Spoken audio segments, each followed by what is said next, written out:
이번 주 시민데스크 4.7 재보궐선거만을 위해 달려온 긴 여정을 돌아봅니다. 시청자 비평 리뷰 Y시간, YTN 선거보도를 집중 분석해봅니다. 팩트체크부터 탐사보도까지 다재다능 멀티플레이어로 탈바꿈한 YTN 기획탐사팀의 수장, 고한석 기자를 에필로그 Y에서 만나봅니다. 시청자 브리핑 시시콜콜 위클리픽, 부족함 없는 방송을 위한 그날까지 시청자 의견에 YTN이 응답합니다. 시청자 여러분, 한 주 동안 안녕하셨습니까? 시민데스크 박광렬입니다. 봄 기운이 가득한 4월, 시민데스크가 더 새로워진 모습으로 시청자 여러분께 인사드립니다.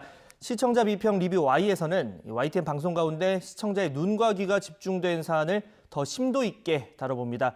기자뿐 아니라 이제는 YTN 방송 이슈 중심에 있는 출연자까지 에필로그 Y에서 만나보실 수 있습니다. 여러 변화들 가운데 달라지지 않은 것이 있다면 시청자 여러분과 함께 만들어 간다는 것인데요. 공정방송을 위한 또 다른 도약 함께 해주시길 바라면서 달라진 시민데스크 시청자 비평 리뷰 Y로 열어봅니다.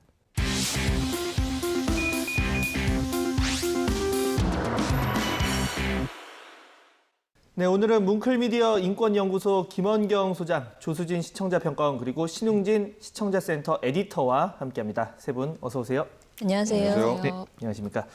자, 먼저 시작에 앞서서 오늘 또 새로운 손님이 있습니다. 이제 손님이 아니라 함께 하실 텐데 패널 두 분이 특히 저희 패널 중에서 굉장히 강한 창들인데 이제 막는 방패 역할을 뭐 맨날 막는 건 아니고 같이 찌를 땐 또 찌르시겠지만 예, 자리를 해주셨어요. 근데 뭐 그동안은 시시콜콜 나온 거는 봤는데 이제 그거는 좀 어떻게 보면 당사자랑 바로 소통을 하는 게 아니라면 여기서는 바로 질문하고 답변하고 이렇게 되다 보니까 그동안은 친선 경기였다면 이제 진짜 월드컵 본 경기에 나온 건데 좀 각오도 남다르실 것 같거든요. 어떠세요?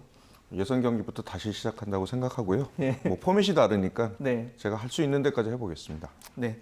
자, 본격적으로 이 리뷰 Y 시작을 해보도록 하겠습니다. 자, 이번 주부터는 이 평가원님께서 선별해 오신 주제로 이 대담을 이어가는 그런 구성으로 진행이 되는데요. 이 평가원님 역할이 더 막중해졌다 이렇게 볼 수도 있을 것 같습니다. 자, 오늘 이 다뤄볼 주제 어떤 부분으로 선택을 하셨을까요? 네, 녹화하는 오늘이 또 이 재보궐선거 본투표 당일이지 않습니까? 아마 방송 나갈 때는 이제 다 끝났겠지만 지금은 투표가 진행되고 있는 상황이죠. 있죠. 예. 네. 그래서 아무래도 뭐 지난 일주일간 사전 투표와 본투표를 앞두고 치열한 공방이 펼쳐진 그 선거 유세 또 그 유세 전반을 살핀 선거 보도를 뭐 이 시간에 다루지 않을 수 없을 것 같습니다. 네. 네, 오늘 시청자평가원께서 꼽아주신 주제 YTN 선거보도입니다. 선거 기간이 되면 YTN에서는 선거단이 꾸려집니다. 정치부에서는 당당당이라는 코너로 각 정당의 이야기를 들어보기도 하는데요. 그 외에도 분야를 막론하고 선거와 관련된 각종 이슈를 놓치지 않기 위해서 심혈을 기울이는 것으로 알고 있습니다. 자, 에디터님 보시기에는 자, 이번 선거보도 뭐 과거에 비해서 뭐 많이 좀 발전을 했다 이렇게 보십니까? 어떻습니까? 네, 이 IT 기술이 발달하면서 더불어서 이 다양한 아이디어를 화려하게 화면으로 보여줄 수 있게 됐습니다. 네. 이 그래픽 등 확실히 영상미는 좋아졌죠. 이 젊은 기자들의 아이디어도 빛나고 있습니다. 그런데 언제나 중요한 건 내용입니다. 이 개표 방송은 그래픽이 아니고 이 정확하게 투표율을 맞추는 게 중요한 것처럼 선거 보도도 이 민심을 정확하게 반영하는 게 중요하겠죠. 이 더불어 형평성을 유지하는 것도 힘이 듭니다. 이 각 당의 입장이 다르기 때문에 이 항의도 들어오고 이 모두를 만족시킬 수 있는 선거 방송은 사실상 불가능하죠. 특히 정책 선거보다는 네거티브로 점철된 지금 같은 국면에서는 특히 그랬습니다. 말씀하신 대로 모두를 만족시킬 수 있는 방법 뭐가 있을지 항상 고민을 하고 있는데 자, 본격적으로 좀 자유로운 분위기 속에서 이 대화를 나눠보겠습니다. 먼저 평가원님께서 준비해온 내용부터 들어볼까요? 네, 먼저 여론조사 결과 얘기를 좀 해볼 텐데요. 네. 이번 선거에서 유독 그 여론조사 결과 발표가 많았습니다. 예. 그런데 이제 언론에서 여론조사 결과를 이렇게 뭐 비중 있게 다룰 필요가 있을까 싶을 정도로 굉장히 많이 보도를 했거든요. 그래서 이런 과정에서 YTN은 여론조사 결과를 어떤 식으로 보도를 했었는지 이게 살펴보는 게 좀 중요할 것 같습니다. 지난 3월 30일에 방송된 그 박영선 32, 오세훈 55.8% YTN 여론조사 그 보도를 예를 들자면 이것도 역시 계속되는 비판에서 좀 자유로울 수는 없을 것 같고요. 그러니까 중계식 보도에 그치진 않았었는지 또 해설과 비판 이런 그 언론의 상관 조정 기능이 조금 부족하지 않았었나 저는 이런 생각을 좀 해봤습니다. 사실 뭐 여론조사가 어떻게 보면 이제 여론에 대한 진짜 참고용인데 요즘은 그게 더 주가 된 것처럼 정말 아주 많은 비중을 차지를 하고 있습니다. 이 부분에 대해서 뭐 소장님께서는 좀 어떻게 보세요? 말씀하신 거에 동의하고요. 사실 여론조사가 굉장히 많은 돈을 쓰잖아요. 네. 그런데 그것에 비하면은 보도의 내용은 너무나 단순하거든요. 특별히 잘못한 보도는 없어요. 그런데 저거 왜 하지? 저렇게 많은 돈을 써서 도대체 왜 하지? 그리고 저 보도는 무슨 의미가 있지? 이런 생각이 드는 내용들이 많았는데요. 평가원님과 이 말씀하신 거랑 거의 같은 것 같아요. 그러니까 그 지지율만 가지고 주로 이야기를 하다 보니까 지지율 차도 너무 많이 났잖아요. 그렇기 때문에 특별히 분석할 만한 내용이 없었어요. 저 같으면 아까 말씀하신 그 박영선 32.0%, 오세훈 55.8%, YTN 여론조사 이 보도는 특정 여론조사의 내용을 전달한 건데 이 보도를 할 때 그렇게 퍼센트 지지율만 가지고 이야기할 게 아니고 차라리 그 안에 질문지를 보면은요. 서울시장에게 반드시 해결해야 되는 정책이 무엇이라고 생각하느냐라고 하면서 뭐 부동산 시장 안정, 코로나19 대응 적극적으로 하라, 강북 강남의 격차를 해소하라, 뭐 이런 식의 여러 가지 이제 선택지를 주거든요.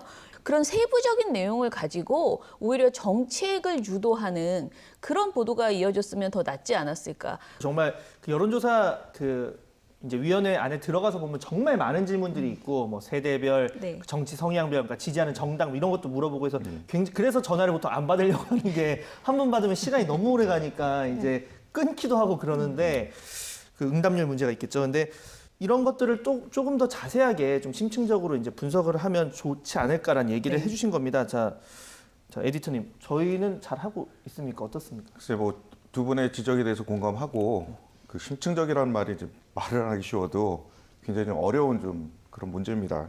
이 여론조사라는 게 이제 질문을 어떻게 하느냐에 따라서 그 결과가 다르게 나타나거든요. 그래서 유선과 무선 전화 비율을 어떻게 배분하느냐에 따라서도 그렇고요. YTN이 어떤 의도를 가지고 조사를 하는 게 아니냐라는 그런 항의를 좀 전 많이 받아봤는데요.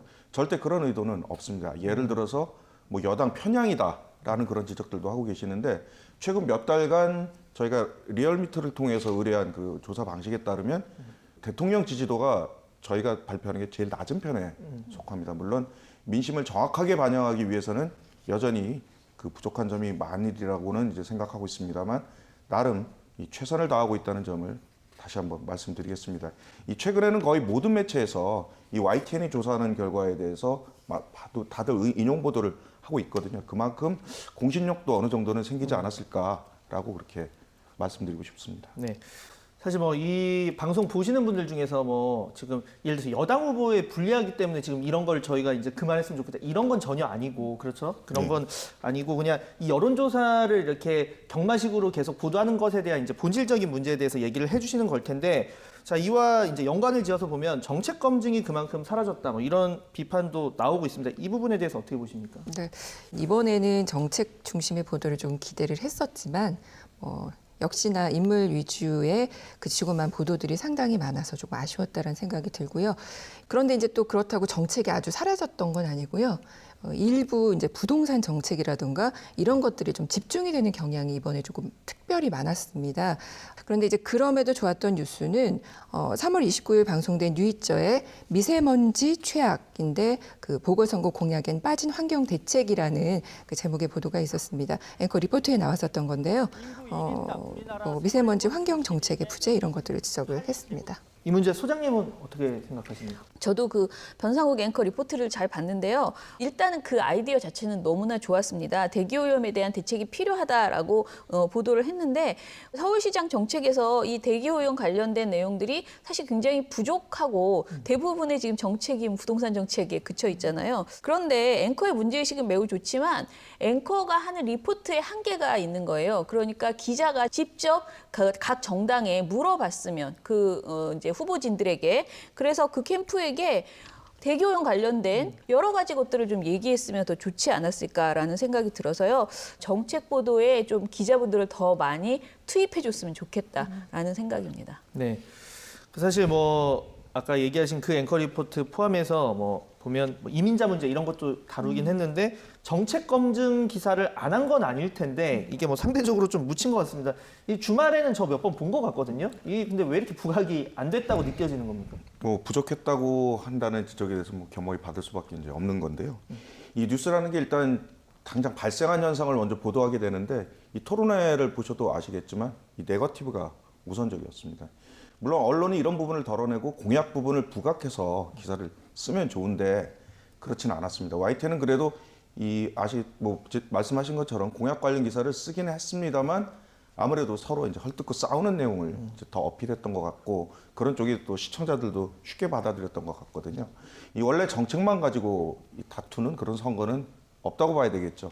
근데 특히 이번에는 비방전이 너무 심했던 것 같다라고 이렇게 평가할 수 있을 것 같습니다. 한 가지 더 말씀드리고 싶은 게 있는데요. 예. 이 4월 7일 오전에 이제 보도를 제가 YTN 홈페이지에서 봤더니 어차피 이번 선거에서 이제 1년짜리 그 시장이기 때문에 대부분의 정책이 특히 부동산 정책 같은 경우에 굉장히 거창하게 내놨는데 이것이 뭐 5년 그 이상의 시간이 투여될 수밖에 없는 그런 일이었다라고 해서 결국은 정책이 대부분 그야말로 구호일 가능성이 있다라는 그런 내용이 이제 보도가 됐어요. 그런데 저는 이런 보도가 오히려 훨씬 전에 나왔어야 되는 것 아닌가. 그래서 지금 어떤 정책이 나오고 어떤 구호를 한다 하더라도 그것에 한계가 있다라는 것을 오히려 말씀드리는 것이 더 유용하지 않았을까라는 생각도 들었습니다. 네. 자, 뭐 아무래도 말씀하신 것처럼 1년짜리 선거고 그 내년 대선을 앞두고 있고 그렇다 보니까 일단 돼보자 하면서 뭐 여러 가지 진짜 공약, 공수표들도 많이 나왔고 요즘은 또 그 검증이란 게 쉽지가 않잖아요. 서로 각자 유리한 자료를 가지고 얘기를 하니까 뭐 여러 가지 어려움이 있었는데 그래도 또 저희 언론의 책무가 이제 그런 검증이다 보니까 그런 부분은 앞으로 선거 끝나고 나서도 저희가 제대로 했는지 이런 부분에 대한 분명한 이제 그 숙제가 있어 보이고 한번 평가가 필요해 보입니다. 사실 뭐 이번 선거 과정에서 정책적으로라면 이제 가장 이슈가 됐던 부분 그리고 사람들이 관심이 있었던 게 부동산 부분인데 자 이런 부분 전반적으로 봤을 때 평가님은 어떻게 보셨습니까? 역시 좀 부족하긴 했지만 그래도 조금 그 노력을 하는 모습이 보인 보도가 있었는데요. 예. 3월 29일 방송된 오세훈 풀자 박영선 나도 선거 코앞 부동산 규제 완화 본물이라는 그 보도였습니다. 여기 이제 서울시장 후보 모두 부동산 정책으로 규제 완화를 내놓고 있는 그런 상황을 정리하고 각각의 한계점에 대해서도 언급을 하거든요. 그래서 좀 주목성이 있었고요. 집값 상승 우려도 진단하고 이번 선거 최고 이슈 부동산 정책을 보다 조금 면밀히 살펴보고 평가할 수 있도록 언론이 좀 역할을 해보자 하는 노력이 좀 있진 않았을까 뭐 이런 생각이 들면서 봤습니다. 네, 그러니까 정책 관련 좀 긍정적인 보도도 있었다라고 얘기해 주셨고 자 소장님께서는 뭐 YTN 이런 관련 보도 어떻게 보셨어요? 저는 사실 부동산 관련 보도가 가장 좀 속상했다라고 말씀드리고 싶은데요. 네. 그나마 아까 평가원님이 말씀하신 그 3월 29일 보도에서 기자가 이렇게 말해요. 그러나 두 후보의 차별성을 이야기하고 있지만 둘 다 결과적으로 도리어 집값 상승을 부추기는 것은 아닌지 우려됩니다라고 말씀하시는데요. 요 멘트는 굉장히 좋았으나 왜 이 두 사람의 정책이 도리어 집값 상승을 부추길 수 있는 것인지에 대해서 설명이 없어요. 저는 이런 설명이 전문가들을 통해서 대담을 통해서 더 활발하게 이루어졌어야 된다라고 생각을 하거든요. 오히려 그런 내용들을 전문가들과 함께 깊이 있게 다뤄주는 게 언론의 역할인데 그냥 이것도 마찬가지로 따옴표 저널리즘으로 두 사람의 그 구호를 그냥 전달받았을 뿐이거든요. 이 점이 좀 아쉬웠습니다. 네, 심층적인 이제 보도가 부족했다. 자, 이 부분에 대해서 에디터님 의견 들어봐야 될 것 같은데요. 네, 각 후보들이 주장하는 이 재건축, 재개발 이런 것들이 그동안 왜 이루어지지 않았는지 그런 것들을 왜 고민하고 있었는지 그런 것들에 대한 치밀한 분석은 없었습니다.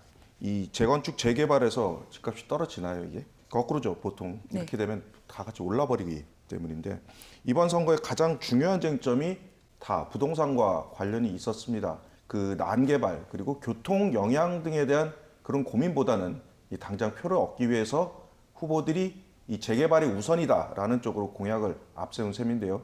일부 주민들의 이 재산상의 이익 그리고 공공의 이익이 상충할 수 있다는 그런 점 등을 따져봐야 되는데 그런 기사는 YTN뿐만 아니라 다른 언론에서도 찾아보기 어려웠던 것 같습니다. 그리고 이걸 부동산 재건축 재개발이라고 해야 되는지 이번 이슈가 아니면 투기라고 해야 되는지 도저히 종잡을 수가 없는 비슷한 듯하면서도 다른 그런 쟁점이 있었던 것 같습니다. 우리가 그동안 상식적으로 생각해 보면 이제 그런 재개발이나 이런 층수 제한도 완화하고 이런 여러 가지가 하면 돈이 그쪽으로 몰리고 또 보상금도 풀리고 이런 과정에서 집을 초과 공급하는 것 이상으로 초과 수요가 나타나서 이제 집값이 올라가고 이런 부분에 대한 분명한 이제 통제를 어떻게 할 건지 그런 부분에 대한 대책이 좀 필요한데 그런 부분을 많이 따져보는 게 부족하지 않았나라는 의견도 있고요. 자, 이제 저희가 코너 속 코너가 하나 있습니다. 이 개편을 맞아서 신설된 부분인데요. 오늘의 이 신랄하고 아주 면밀한 분석들을 한 줄로 짧게 이것만은 꼭 명심할 수 있도록 남겨주신다면 자 먼저 평가원님께서요. 네, 사실은 모든 보도에 해당되는 걸 텐데요. 선거 보도 누구를 위한 것인가 명심하자. 이 말씀을 좀 드리고 싶습니다. 누구를 위한 것인지 명심하자라고 얘기를 해주셨고요. 자, 소장님. 선거를 하고 싶게, 선거를 파티처럼 느끼게 하는 그런 보도가 되도록 했으면 좋겠다. 그 선거를 하고 싶게 하는 네. 이제 언론 보도가 됐으면 좋겠다라고 두 분의 얘기까지 들어봤습니다. 오늘 나눈 충실한 대담 저희가 잘 숙지하고 또 개진하겠습니다. 세 분의 오늘 말씀 잘 들었습니다. 감사합니다.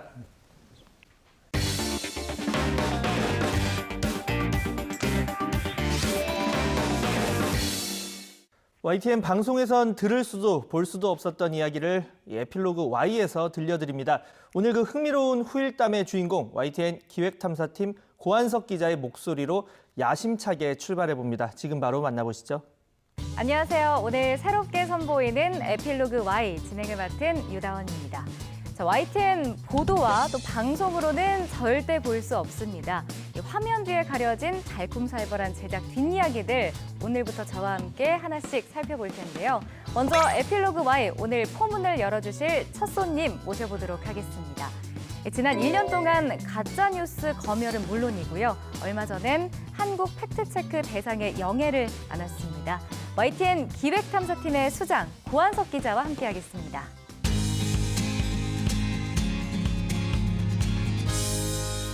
네, 기자 안녕하세요. 네, 안녕하세요. 네, 오늘 새단장한 에필로그 Y 또 첫 손님으로 함께해 주셨습니다. 취재를 하셔서 아시겠지만 모든 프로그램에서 가장 중요한 건 또 첫 게스트 손님이 아닐까 싶은데 오늘도 많은 이야기 들려주실 거라고 좀 기대를 해보겠습니다. 먼저 그 YTN 기획탐사팀이 어떤 팀인지 또 모르고 계신 시청자분들도 있으실 것 같거든요. 간략하게 좀 설명을 해주시죠. 기획탐사팀은 일단 탐사 보도를 가장 중점적으로 하고요. 프로그램 이름이 탐사보고서 기록이에요. 그 이외에 팩트체크를 전담을 하고 있어요. 그래서 팩트체크 아이템은 보통 팩트와이라는 타이틀을 달고 보통 한 주에 2개 내지는 3개 아이템이 그렇게 나가고 있습니다. 앞에서 이제 잠깐 언급을 했습니다. 한국 팩트체크 대상을 또 수상을 하셨다고요. 네. 먼저 축하드리고요. 네, 코로나19 관련해서 팩트와이를 31편이나 출품을 하셨습니다. 많은 분들, 팀원들이 일궈낸 성과라고 볼 수 있을 텐데 어떠셨어요, 팀장으로서? 일단 좋은 평가를 받았으니까 네. 너무 기쁘고요. 팀의 어떤 욕심 그런 것보다도 어떤 공적인 역할을 해야 된다는 의무감이 컸고요. 그래서 2020년 1월부터 코로나19 관련한 팩트체크를 중점적으로 했고 그래서 1년 내내 31편을 했는데 사실 이 31편 안에는 각 한 편마다 팩트체크가 한 3개 정도가 들어가거든요. 그래서 다 따지면 거의 90편이 넘는 팩트체크를 한 거라고 보시면 됩니다. 사실 작년 같은 경우는 말씀하신 대로 코로나19 관련한 가짜 뉴스가 굉장히 많았어요. 저희도 사실 그래서 보면서 이건 너무 진짜 같다라는 생각이 들 정도의 가짜 뉴스가 많았는데 취재하면서 좀 어려움이 있지 않으셨어요? 코로나19 초기에는 이게 워낙에 처음 겪는 일이다 보니까 잘 몰라서 생기는 가짜 뉴스가 되게 많았어요. 예를 들어서 우한으로 가는 어떤 의사가 비장한 각오로 쓴 글이 돌기도 하고 서울대학교 병원 의사들의 아침 회의를 하면서 카톡 내용이 돌기도 하는데 직접 받았던 기억도 납니다, 저도. 네. 대단히 그럴듯하잖아요. 네. 근데 보면 잘못된 정보도 적지 않거든요. 그리고 지난해 이제 8월부터는 정광훈 목사 광화문 집회 이후로는 코로나 관련 가짜 뉴스들이 대부분 어떤 정치적인 성향을 띠기 네. 시작을 했어요. 그래서 아무리 팩트 체크를 해도 잘 믿지를 않아요. 그래서 그 단계에서는 대부분 좀 건전한 상식을 가진 시민들이 혼란을 겪지 않게 하기 위한 방어적인 차원에서 팩트체크가 많이 이루어져요. 네, 사실 팩트와이 같은 경우는 코로나19 말고도 뭐 정치 관련된 이슈도 있고 굉장히 다양한 주제로 좀 다뤄지더라고요. 저희 그 시청자 게시판 혹시 확인해 보신 적 있으신가요? 네, 네. 이런 것들을 좀 해줬으면 좋겠다라는 의견도 있고 이런 건 왜 안 해주냐 좀 그런 목소리도 있어요. 아이템 선정은 어떻게 하시는 거예요? 직접 해주시는 건가요? 아니면 기자들이 직접 가지고 오는 건가요? 이게 사실 팩트 체크할 때 가장 어려운 게 아이템 선정이거든요. 뭐 예를 들어서 뭐 고한석 기자가 오늘 출연을 했다. 팩트 체크는 하기 쉽잖아요. 근데 뭐 예를 들어서 고한석 기자가 출연을 해서 말을 잘했다. 이걸 팩트 체크하려면 가치 판단이 들어가야 되거든요. 네. 그래서 이게 가치 판단을 배제하고 팩트만으로 검증할 수 있는 것인가 그런 아이템을 선정을 하는 게 상당히 어려워요. 대부분의 사안들이 팩트로만 이루어진 게 아니고 의견이 많이 버무려져 있거든요. 팩트와의 코너뿐 아니라 앞서 말씀해 주셨는데 기획탐사팀 하면 빼놓을 수 없는 제작물이 있어요. 바로 탐사보고서 기록인데 보니까 마지막으로 이제 제작이 됐던 게 작년이더라고요. 12월 20일에 방송이 됐던 작품인데 혹시 올해는 뭐 계획이 있으신가요? 네, 현재 진행 중인 이 아이템이 있는데 코로나19로 이제 학교가 초중고가 등교 중단이 여러 번 반복되고 사실상 지난해 1년 내내 온라인 수업으로 진행이 됐잖아요. 그래서 실제적으로 아이들의 학습 결손 같은 게 나타나기도 하고 그리고 더 큰 문제는 어떤 학습 격차가 나타나는 거죠. 실제적으로 그런 격차가 얼마나 벌어졌는지를 취재를 해서 지금 거의 제작 마무리 단계에 있고요. 알겠습니다. 기대하고 있겠습니다. 그러면 이 탐사 보고서 기록을 볼 때 또 생각이 났던 게 이제 단기간에 만들어질 수 없는 그런 결과물이잖아요. 사실 짧게는 뭐 몇 달에서부터 길게는 몇 년까지도 취재를 하고 네. 자료조사부터 시작을 하더라고요. 네. 실제로 이 회사에서 만들어내는 이건 어느 정도 걸리나요? 보통 2, 3개월 한 편 제작하는데 2, 3개월이 걸리고요. 근데 이게 저희가 시작한 게 얼마 안 됐거든요. 그래서 처음에는 잘 몰라서 한 편당 꽤 많은 시간이 걸렸죠. 근데 지금은 이제 몇 편을 만들고 나니까 좀 노하우가 생겨서 네. 그 제작 기간도 단축을 해보려고 그러고 그럼 아이템 선정할 때는 어떤 식으로 진행하세요? 뭐 예를 들어서 제보를 받을 수도 있는 거고 아니면 지금 뭐 이슈가 되고 있는 그런 아이템이 될 수도 있고 아니면 내가 취재를 해봤는데 이게 굉장히 좀 재미있었던 것 같다. 어떤 식으로 선정을 하시는지 궁금하거든요. 탐사보고서 기록의 모토가 사회의 구조적 부조리를 뭐 찾아내서 기록하고 고발한다 이런 거거든요. 그래서 구조적 부조리가 어떤 그 취재 대상이다 보니까 제보보다는 어떤 기획에 더 초점을 두고 있어요. 근데 또 이제 부조리를 이야기를 해서 오랫동안 한 문제를 가지고 좀 취재를 해서 시청자들한테 그걸 알려드리는 거잖아요. 그러다 보면 이 영화나 드라마에서 이제 외부의 뭐 압력이라든지 내부에서 이제 고 기자 이건 여기까지 합시다. 네. 이런 식의 압력이나 뭐 비난의 목소리도 있지 않을까 좀 궁금하거든요. 어떤가요, 이런 거? 그렇죠. 그런 부담은 뭐 항상 있는 거긴 한데요. 아직까지 내부에서 압력은 없었고요. 외부의 압력은 그럼 외부의 압력 같은 경우는 저번 편이 줄기세포 관련된 거였어요. 그래서 줄기세포 시술, 불법 시술, 그다음에 줄기세포 관련한 의약품들이 좀 어떤 검증이 안 된 의약품들이 팔리고 있다 그런 거였는데 그 해당 제약사에서 뭐 소송을 건다거나 그런 것들이 있죠. 그런 게 압력으로 작용을 하죠. 탐사 보도에 대한 뭐 시청자들의 궁금증도 계속 있고 사실 요구도 있거든요. 뭐 뉴스 전문 채널이니까 이런 프로그램이 더 필요하지 않을까 생각이 드는데 YTN에서 기획 탐사팀이 이런 역할을 해야 한다. 어떤 역할이 있다고 생각을 하십니까? 사실 기획탐사팀은 어떤 YTN 보도의 공백을 메운다? 처음에 출발은 그런 거였어요. 우리 회사는 발생 기사나 라이브 위주의 보도를 주로 했거든요. 이제는 이런 기획물이, 탐사 보도물이 YTN의 어떤 간판이 되도록 노력을 해야겠죠. 네, 오늘 들어보니까 팩트와이 뉴스 속에서 우리가 봤던 팩트와이나 이 탐사 보고서 기록을 통해서 그동안 좀 궁금했던 것들, 또 어려웠던 것들을 좀 많이 풀어주신 것 같은데요. 앞으로 그 심도 있는 그런 뉴스, 또 정확한 뉴스 전해주시는 그런 기획탐사팀이 되길 기대해 보겠습니다. 오늘 말씀 여기까지 듣겠습니다. 고맙습니다. 감사합니다. 가장 빠른 옴부즈맨 프로그램 그 기록을 모아보는 시간 시청자 브리핑 시시콜콜 위클리픽. 이번 주 시청자 의견 함께 보시죠.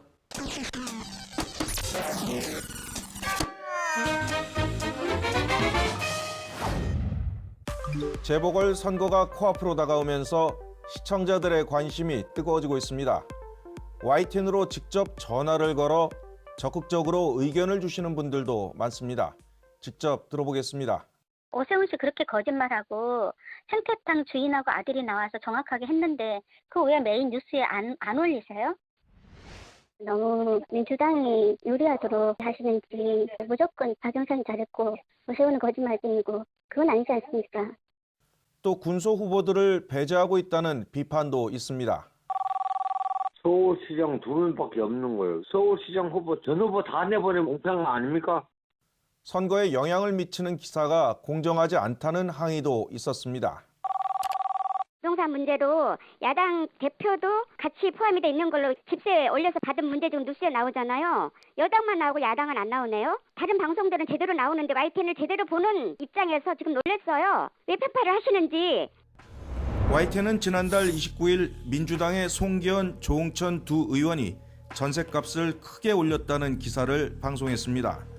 주호영 국민의힘 원내대표가 23.3%를, 하태경 의원도 5.71% 인상했는데 이 내용은 나중에 확인이 돼서 뒤늦게 반영했습니다. 처음 보도한 단신 기사는 여당만 거론해 형평성에 문제가 있다고 보고 인터넷에서 삭제했습니다. YTN이 보수야 안 그러면 진보야? 그게 궁금하네요. YTN은 여당 편이냐 야당 편이냐를 물으시는 것 같습니다. 보는 시간대에 어떤 뉴스가 나가느냐에 따라 오해가 있을 수는 있겠지만 어느 쪽으로도 쏠리지 않고 진실의 편에 서기 위해 노력하고 있다는 점을 거듭 확인해 드립니다. 서울과 부산의 시장을 뽑는 4.7 재보궐 선거가 끝났습니다. 이번 시간에는 YTN 선거 방송에 대한 모니터단의 평가를 알아보겠습니다. 연임하게 된다면 임기는 5년으로. 이른 아침 뉴스 특보부터 자막을 이중으로 구성해 하단에는 각 후보의 공약과 투표 상황을 보여줘 유용했다는 내용입니다.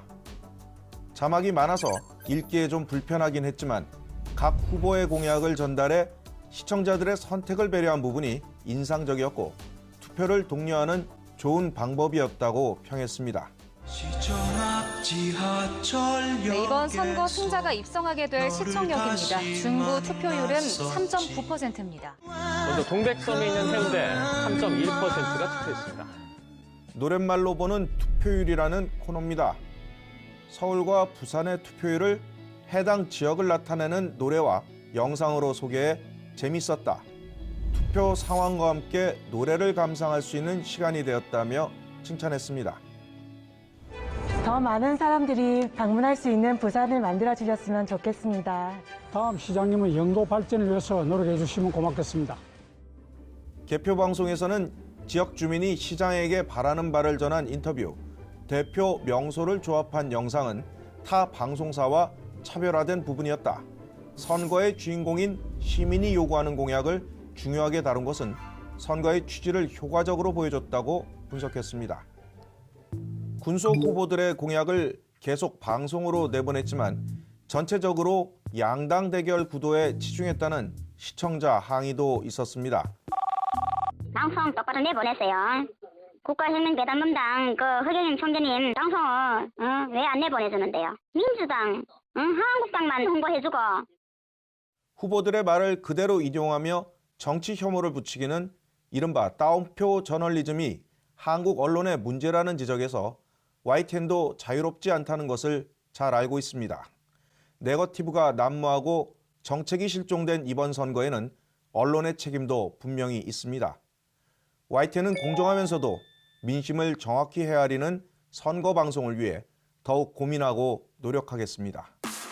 지금까지 시청자 브리핑 시시콜콜입니다.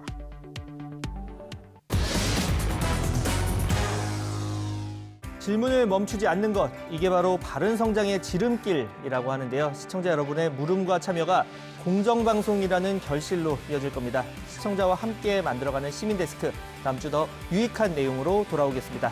시청해주신 여러분 감사합니다. 방송에 저렇게 토론 저런 것 좀 하지 마세요.